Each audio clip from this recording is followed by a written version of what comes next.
je suis ravie de vous retrouver aujourd'hui.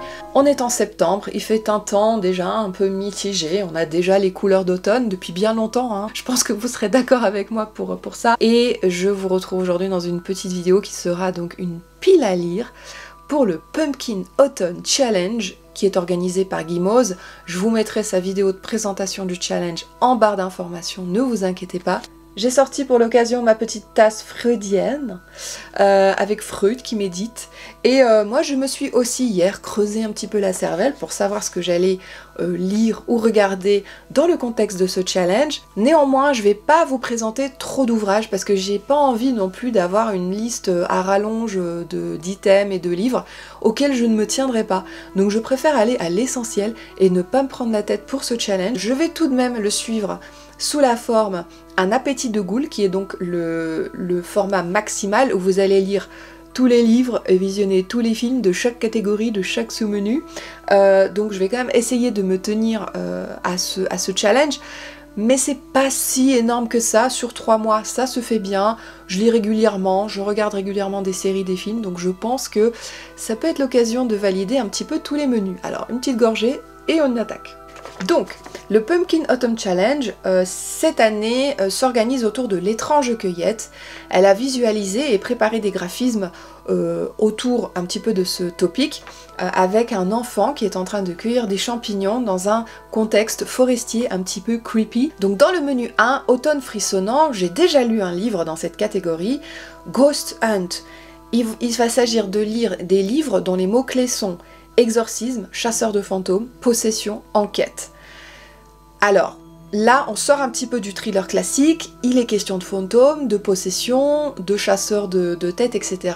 J'ai lu Les Gardiens du phare d'Emma Stonex, que j'ai surkiffé, que je vais vous présenter dans le point lecture qui va paraître bientôt, puisque là, on s'inspire du mythe du phare d'Eilean Mor et de ses 3 gardiens disparus dans la nuit de 1900.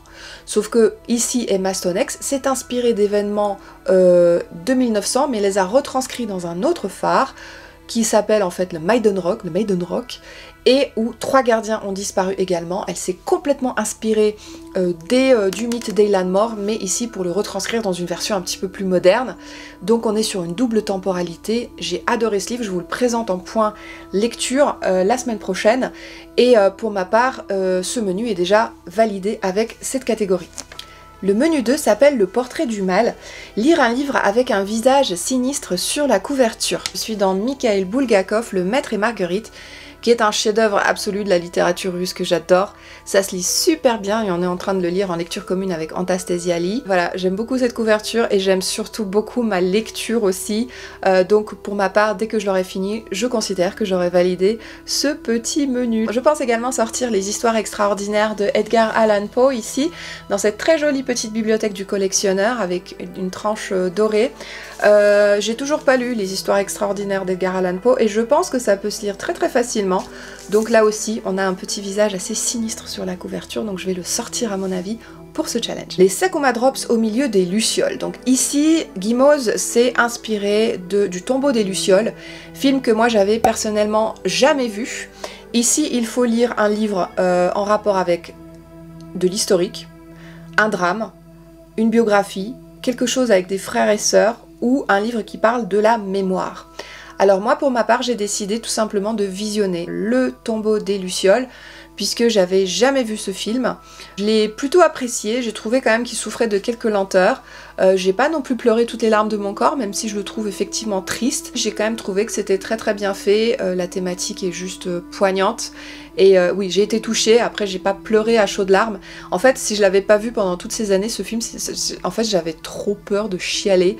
Et là pour le coup, je suis contente de l'avoir vu. Je considère que j'ai aussi validé ce menu. Ensuite on passe au menu 2, c'est Automne de l'étrange, c'est le gros focus de ce challenge de Gimoz, donc ici il y a 4 sous-catégories. Donc la première c'est Les mystérieux habitants de Potfield, il faut lire un livre en rapport avec l'automne, Halloween ou Samhain. En fait j'ai vraiment que dalle. Je vous avoue que je vais un petit peu galérer à trouver, il faut que je fouille un petit peu mieux dans mes livres. Alors effectivement cet automne il faut absolument que je lise la saga The Mortal Instruments, donc là il me semble qu'on était à la période automnale dans cette magnifique saga en 6 volumes. Et aussi, je crois que dans Harry Potter, à l'école des sorciers, dans le tome 1 de la saga, il y a une scène aussi qui se passe à Halloween. Donc celui-là, je le réécoute en lecture audio avec le groupe de la Bouquinade en fait, puisqu'ils ont décidé de lire un tome par mois, en commençant par le mois de septembre avec celui-là, sur le Discord de la jeune fille. Donc en fait, on est en train de lire tous les Harry Potter. Et moi, celui-là, je me le fais du coup en audio parce que j'ai pas envie de le relire en format papier. Je l'ai lu il y a pas très longtemps, donc là je le réécoute simplement à l'occasion quand je fais le ménage ou quoi. Et du coup, celui-là, en fait, je suis presque sûre qu'il y a une scène qui se passe à l'automne puisqu'on est à la rentrée. Pour le deuxième menu, là on est toujours au cœur du challenge, la cueillette des champignons. Il s'agit de lire un livre en rapport avec la forêt, la récolte, du poison ou le petit peuple. Alors pour ce menu, aucun doute, je vais lire Lorsque le dernier arbre de Michael Christie, qui a reçu d'excellents retours en fait, et j'ai envie de le lire très vite. C'est un livre aussi avec un fort engagement écologique, donc j'aurais pu le caser dans d'autres catégories, mais j'ai d'autres livres à cet effet, donc en fait celui-là je vais le caser parce qu'il parle vraiment de forêt, d'arbres. On est avec une société dans laquelle tous les arbres ont disparu et pour pouvoir observer des arbres, il faut aller dans des parcs spécifiques. Et justement, la jeune protagoniste de ce roman est l'une des personnes qui travaillent dans ce parc. Toute sa famille a toujours travaillé autour de l'arbre, notamment je crois qu'il y en a qui ont été exploitants forestiers. Et donc ça parle des conséquences écologiques à la déforestation notamment. C'est apparemment une pépite, un bijou. Je n'ai entendu que des avis dithyrambiques sur ce roman et j'ai vraiment hâte de me plonger dedans, donc celui-là, c'est sûr, ce sera une prochaine lecture. On continue avec In the Dark, I Hear a Call. Ici, il faut lire de la fantasy, de la dark fantasy, quelque chose avec l'ambivalence, quête, pouvoir, loyauté, mauvaise influence, duplicité, obscurité, lumière, destinée. Là, on est inspiré de Tolkien. Alors ici, c'est sûr que dans cette catégorie, je vais regarder la toute nouvelle série qui a été inspirée de Tolkien, qui est disponible sur Amazon Prime.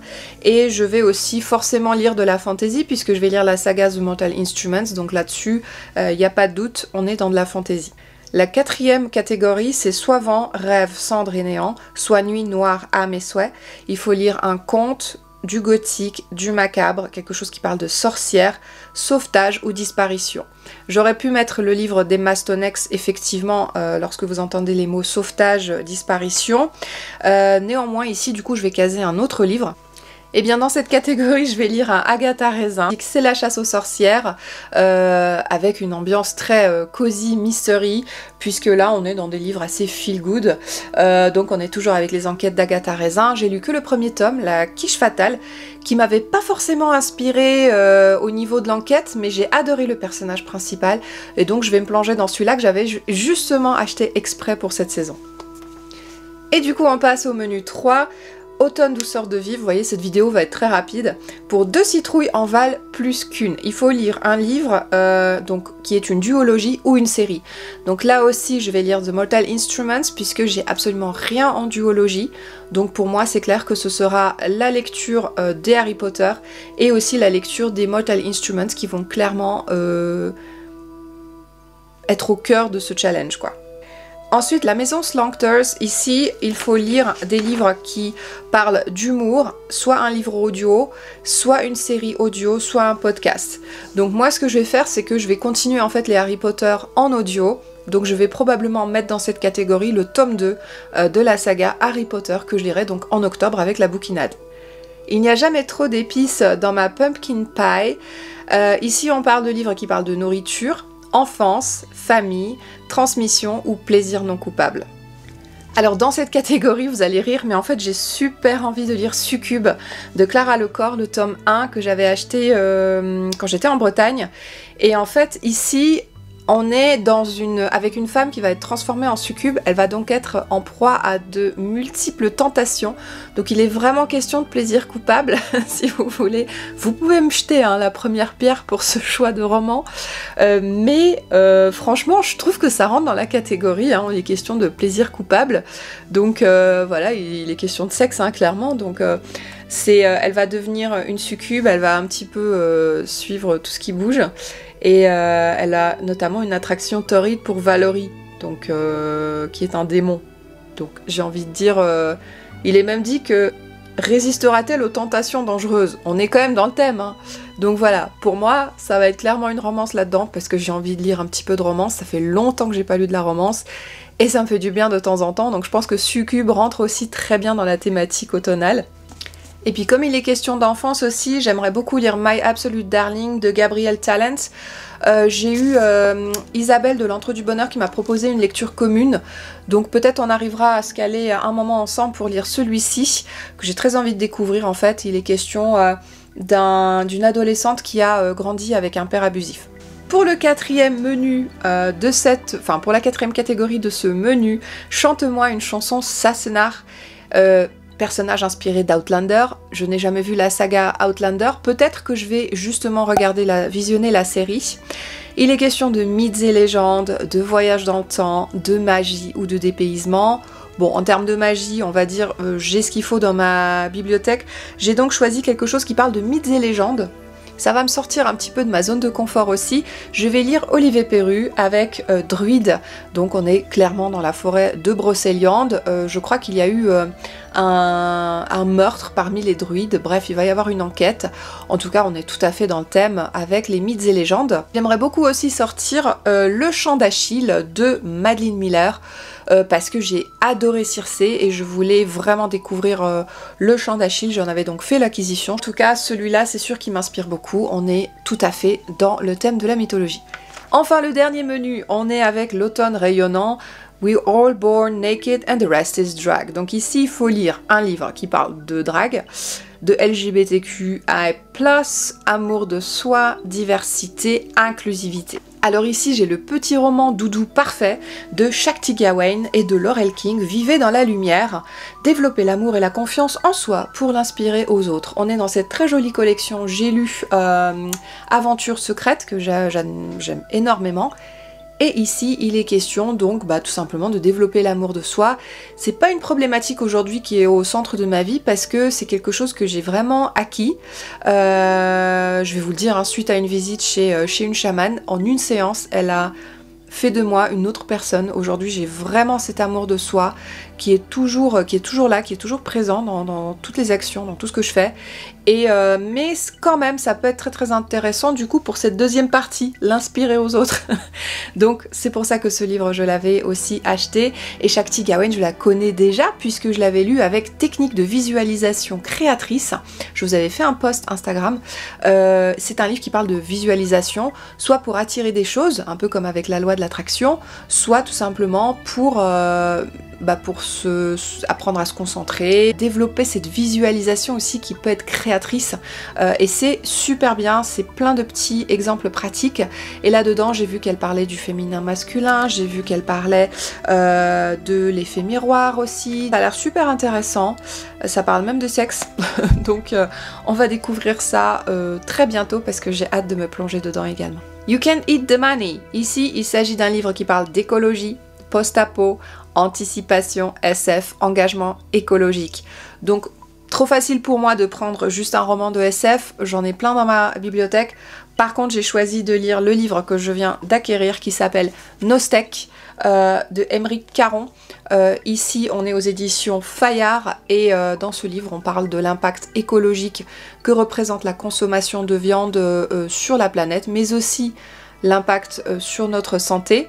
J'espère aussi lire et développer quelques recettes du petit ouvrage dont je viens de faire l'acquisition aussi. C'est publié par les Alchimistes du Vivant et il s'agit de recettes de cuisine. Donc là aussi on est tout à fait dans l'engagement écologique que moi je fais aujourd'hui, de consommer des produits on va dire relativement de saison, relativement près de chez moi, pour éviter tout ce qui est le réchauffement des aliments aussi, qui est assez énergivore et tout simplement pour apprendre à tirer tous les bienfaits en fait d'une alimentation crue.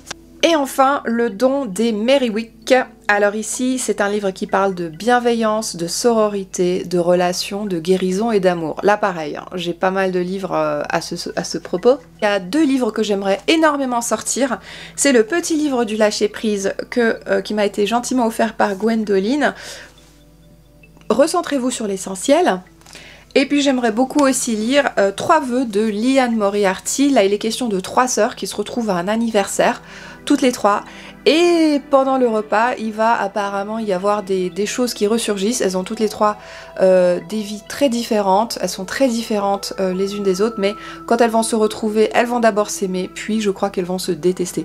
J'ai jamais lu du Liane Moriarty avant. Là c'est chez Albin Michel, mais il est déjà sorti en poche. Et j'ai super envie de sortir ce livre. Voilà, n'hésitez pas si vous avez d'autres recommandations, d'autres suggestions, ou si vous participez aussi au challenge à discuter avec moi, donc ici en dessous en commentaire. Je réponds toujours à tous les commentaires. Et pour ma part, il me reste plus qu'à vous faire des bisous, vous souhaiter un excellent Pumpkin Autumn Challenge si vous participez. Et puis si vous participez pas, j'espère vous avoir donné envie d'y participer aussi, puisqu'on n'est pas obligé de faire tous les menus, toutes les catégories pour y participer. Ça se fait vraiment à votre rythme. Je vous renvoie à la vidéo de Guimauze en dessous de la mienne. Et du coup, je vous souhaite un excellent automne, d'excellentes lectures et puis une très belle rentrée aussi puisqu'on est en plein dedans. Je vous embrasse fort et je vous dis à bientôt. Merci d'avoir visionné cette vidéo. Ciao!